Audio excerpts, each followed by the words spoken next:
Good afternoon, everybody. This is a live extreme weather briefing as we have a pretty dangerous supercell that is passing right now just to the south of College Station, and for that reason, we are going with a code red mode today.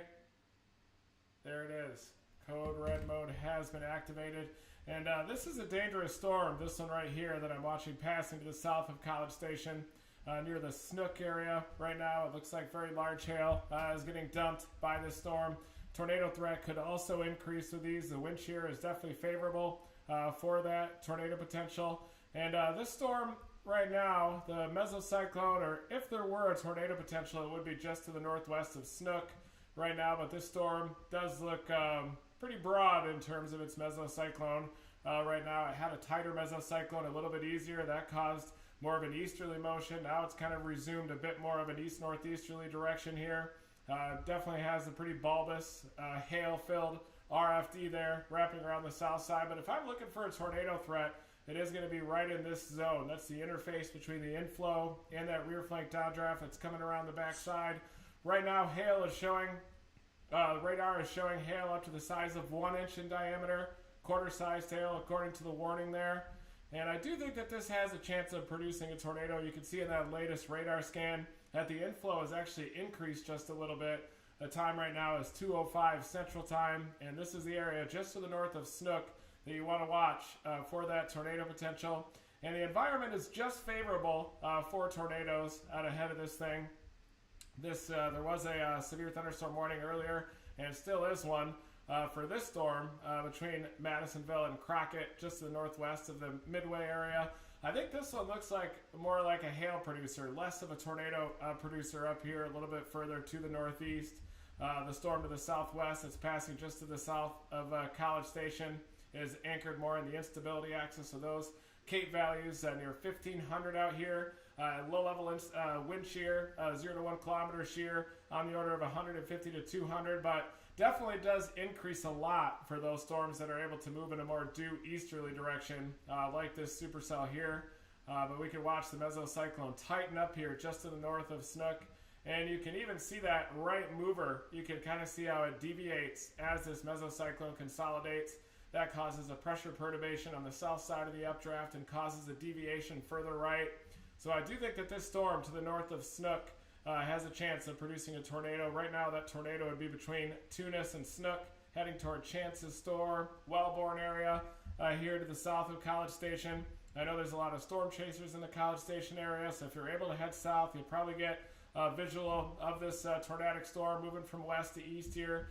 So this definitely is, in terms of tornado potential, probably anywhere in the world has the greatest tornado potential of any storm here, just to the south of College Station. And it looks like it's pretty HP too. There's a lot of rain out ahead of it, but this little clear area is kind of the rear flank downdraft there on the south side of that storm. Definitely has a ton of rain to the southeast of it in the inflow zone. This is from the Houston area there, with the radar site being down there in central Texas. We have to use the Houston radar, and you can see additional development too along this more north-south line. This is a wind shift boundary. Winds to the west of it, this prefrontal trough, winds to the west of there are out of a southwesterly direction. Winds out ahead of it are out of the due southerly direction. That creates a convergent boundary, enough convergence to initiate these storms here. And this looks like also a supercell storm that's developing on the southwest side of it. We can zoom in a little bit, and even though we're scanning way up high in the storm, when you have this very tight reflectivity gradient on the southeastern side, that means that the inflow is definitely ramping up on this storm and that it's undergoing an intensification trend. And then you want to watch the southern edge of that area for hook formation, maybe an inflow zone that could form on that. That's where you want to watch the tornado potential. But look at that classic flying eagle shape that is evident within this supercell. It's almost like a rock embedded within a stream, and that stream is flowing like this from southwest to northeast. And basically like a rock embedded within a river. And then downstream of that flow, you get two counter-rotating wake eddies downstream like that. And that creates this flying eagle configuration. Then you can get the hook echo down in this part. This tight reflectivity gradient there shows that this storm is getting a lot of inflow there to the west of Brenham. So that's probably the next one that's going to go severe after this one in Bryan. There's also another storm that's trying to go supercellular just to the northeast of College Station that's probably going to start producing a lot of hail. But large hail is the main threat with this storm, and actually it looks like the hook-like appendage is kind of embedded within this rain blob. This is that mesocyclone right there, kind of oriented like this. Probably a new storm developing out here on some outflow just in front of it.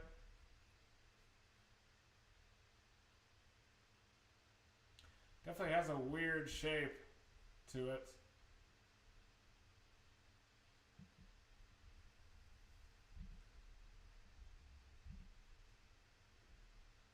It's almost getting that comma head type of a look to this storm. And we are scanning very high up in the storm because we're using the Houston radar. But there's that mesocyclone and a massive RFD on this thing. Big RFD like that. Big hail-filled RFD in the backside. Some inflow coming in here. Maybe some tornado potential could develop there. But really large hail, damaging straight line winds are the main threat. And I do think that this could develop a tornado potential, especially if it's able to turn right into that open warm sector out ahead of it. Again, we're watching a couple of these storms off to the southwest. Not much in the way of any organized mesocyclones to the southwest of that one. We still have this severe storm between Crockett and Madisonville, northeast of Midway. And all of them are kind of getting this weird look with the mesocyclone and then kind of this big core off to the east and the southeastern part of the storm. Wonder if the shear isn't quite organized properly. This one could be a little bit elevated too. There's a lot of this rain out in front of it, kind of impeding the inflow into the storm. I think you're getting a lot of easterlies up here to the northwest of Trinity as well. So even though it's a very mature supercell with this tight reflectivity gradient on the southeast side, I do think it's about to cross into the stable air. These easterlies coming in here are probably those stable easterlies to the east of that warm front. So I think this thing is still producing quite a bit of hail, but it's got to be on the way out in terms of tornado threat and also how large the hailstones are going to be with that one. I'm definitely more interested in the storm just to the south of College Station for that tornado potential. I'm wondering if we're going to get a new mesocyclone that'll kind of form in this area out ahead of the reflectivity a little bit. These storms, even though they are supercells with elevated mesocyclones, they do look a little bit weird on reflectivity so far. I'm going to watch for some supercell maturation down here, a little further south off of that wind shift as well. But first, let's look at the environment that these are nested within. This is the latest RAP analysis showing that surface-based cape. You can definitely see a lot of surface-based instability out there, according to the RAP, with those cape values up to 2,000, especially in the southwestern part of that instability axis. But then notice that warm front on the eastern side. You really lose that instability. You have those southeasterlies, stable southeasterlies to the northeast of that storm, to the northwest of Trinity. So really, the instability tails off as these storms move off to the east into far eastern Texas. Even the Houston area has quite a bit of stable air around it as well. Here you can see the wind shear, marginally supportive of tornadoes, 150 to 200, 0 to 1 kilometer storm relative helicity. And here's that surface map. We're looking at about 70 over 60 in the warm sector.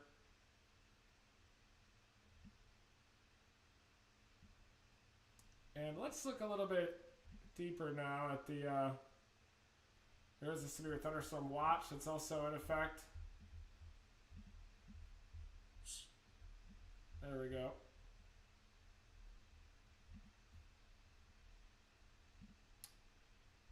So first let's break down this surface map. And here you can see a lot of stable air that is located right along the Gulf Coast. I think that's these easterly and east-southeasterly winds coming in off the stable air there in the northern Gulf of Mexico. Then on the other side of that warm front, temperatures rise into the middle 70s. Dew points, though, look at the dew points, mainly in the upper 50s, 58 to 59. Not as high as many of the short-range models were showing. They were showing more of that 63, 64 range here in the warm sector. Here you can see this cold front surging in with those cold northwesterlies, temperatures dropping into the 50s. And then you can see this wind shift with those winds to the southwest back behind this front. Winds about due south out ahead of it. Got a 73 over 63 out ahead of that main storm. But then you've got the warm front right here, and that lead severe storm to the northwest of Trinity is about to pass into that stable air just to the northeast of the warm front. One thing that the models don't show is this warm front ejecting off to the northeast very rapidly.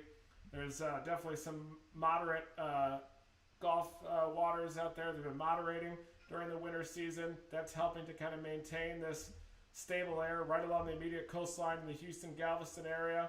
But there is a severe thunderstorm watch that includes the Houston area until 7 p.m. They did not, the Storm Prediction Center in the end, did not issue a tornado watch, just a severe thunderstorm watch. I'll show you the watch box here, blue box that has been issued out ahead of the storm. There is a low probability of tornadoes still with this thing. But I think most of that severe weather is going to be kind of dying out as this convective line approaches the Houston area by about 6 p.m. You can look at some of these short-range models here as well.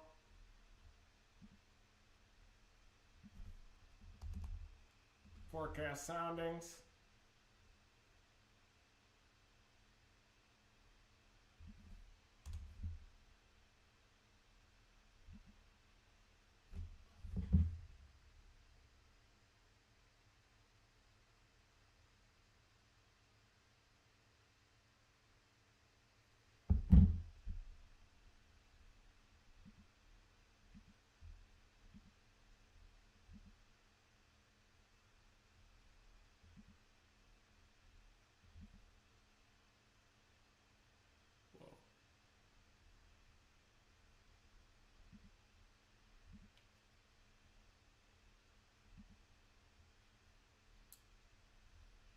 So here is the HRRR, and that's the forecast for 21Z.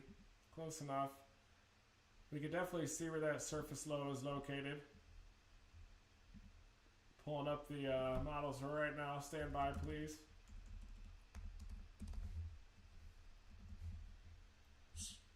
Thank you guys for tuning in to my weather reports here. Going to be launching the Storm Chase EDU content pretty soon. Educational content here.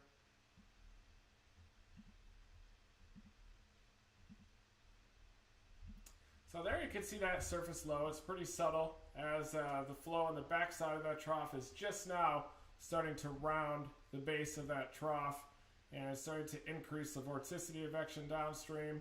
Here you can see the flow on the backside of that trough, and once it rounds the bend, the southern side of that trough, that's when you really get that cyclonic curvature.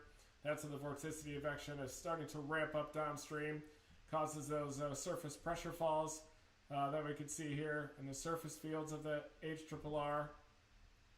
There's that surface low, and it's a subtle surface low because of the late arrival of that backside flow. And that's also why this storm is definitely dominated by the northerly flow on its backside instead of the other way around. If the storm dug south in the Rockies and had a lot of flow rounding the base of it, and you had that cyclonic vorticity advection aloft, you'd have more lee cyclogenesis banked up against the mountains. That would increase the southerly low-level jet across the plains. But in this case, it's kind of a late coming together of this upper-level system, and that has created that surface low there. This is at 21Z. Showing that surface low just to the west of Houston, lifting off to the northeast, about 1,010 millibars. And it definitely doesn't deepen very rapidly. If anything, the models kind of pinch off that instability to the southwest of Houston by about 22Z. And there you can see that convective line, the MCS, approaching the Houston area by 5 to 6 p.m. The southern portion of this line could have a couple of tornado warnings, maybe some severe weather as it gets closer to the Port Lavaca, Victoria area. But it looks like that instability really gets pinched to the southwest of the Houston area. See the deeper dew points well to the southwest. Houston, dominated by stable air off the northern Gulf of Mexico. And that's what happened when I went out to Louisiana for that last severe weather event when I was near the Lake Charles area. Just a little bit of a swath or a slug of stable air dominating the northern Gulf of Mexico. Often happens this time of year.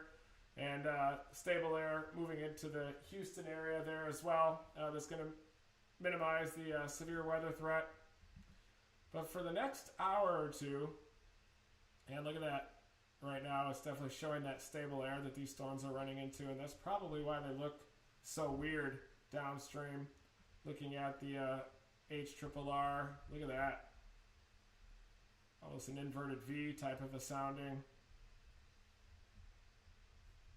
Photographs don't look incredibly favorable for tornadoes. Even it looks like storm mode easterly as well.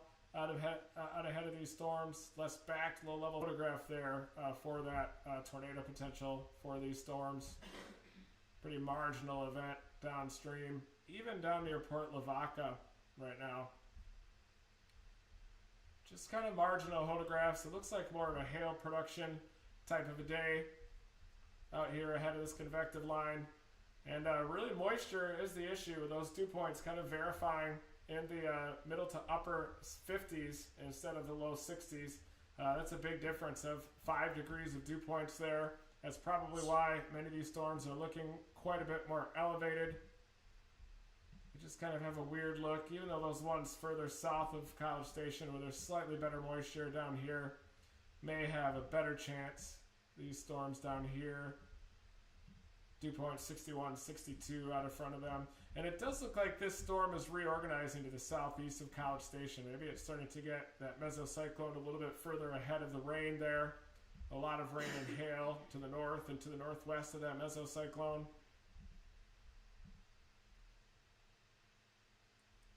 And it does look like that mesocyclone is starting to reorganize and propagate a little bit further east where it should be instead of buried back in the rain out there. So there is a chance that this storm over the next 30 to 45 minutes could increase its tornado threat as this mesocyclone, low-level mesocyclone begins to increase. That could bend, encourage a more west to east storm motion, which would really increase the low-level wind shear quite a bit available for that storm.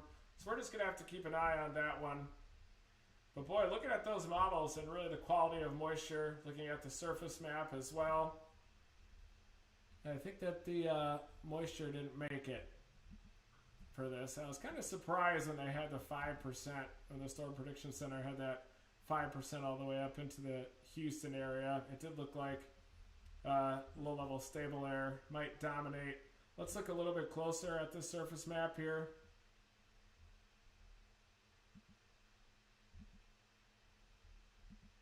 Updated surface map. It's 69 over 60 right now in Galveston, which isn't bad, but then just on the other side of the bay, you get that more stable air with temperatures in the low 60s, dew points in the upper 50s out there.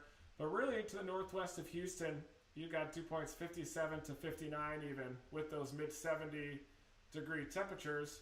So even though you did get some breaks in the clouds, these upper 50s dew points in there, definitely a lot lower than was forecast by those short-range models that were forecasting a 62, 63 type of a dew point to the northwest of Houston out here. Better dew points closer to Port Lavaca, 63, 64. But really the stronger wind shear is a bit further north on the northern side of that instability axis, as we saw in that latest RAP analysis.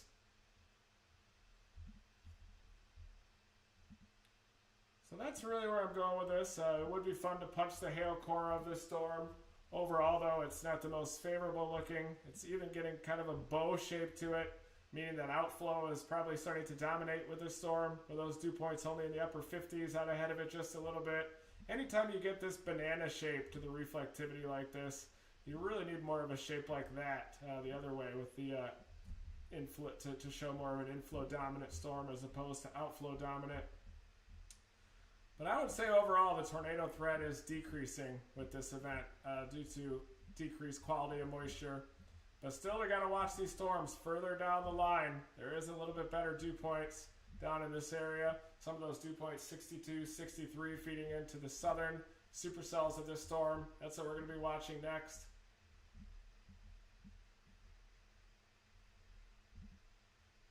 And they definitely are moving more west to east. So if this event fails, it's only due to those dew points being in the upper 50s instead of realizing those low to mid 60s dew points. I think that if we saw those low to mid 60s dew points, we'd be talking about more robust updrafts, a more robust tornado potential.